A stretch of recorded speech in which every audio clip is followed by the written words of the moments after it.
Hi everybody, Sarah here with the Athlete Center. Today I'm going to be talking about the squat, specifically a passive squat.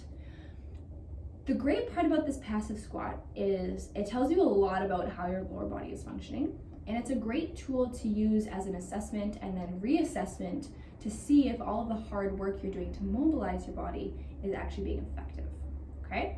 This is different than the loaded squat, so back squat, front squat, things like that, in that with the loaded squat, we're looking to keep spinal integrity and we're just bringing the hips as low as we can as far as we can maintain that spinal integrity. Because we're not loaded and spinal flexion is a safe position to be in with the spine, with this passive squat, we're more looking at the hip, how the hips, knees, and ankles are moving, okay?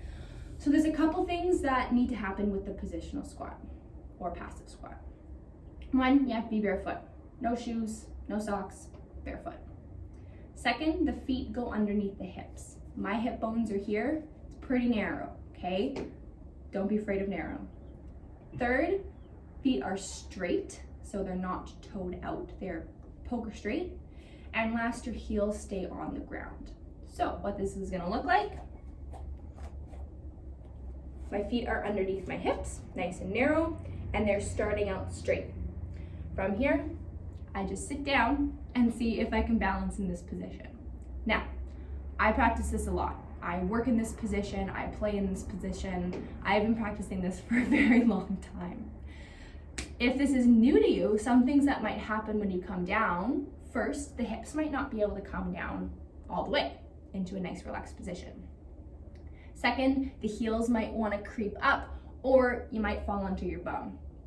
Lastly, your toes might want to flare out, okay?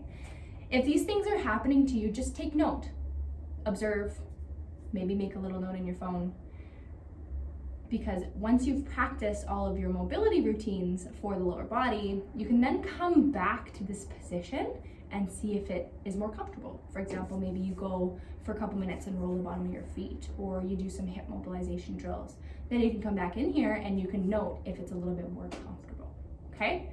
So again, feet straight, feet underneath hips, bare feet, and heels stay on the ground.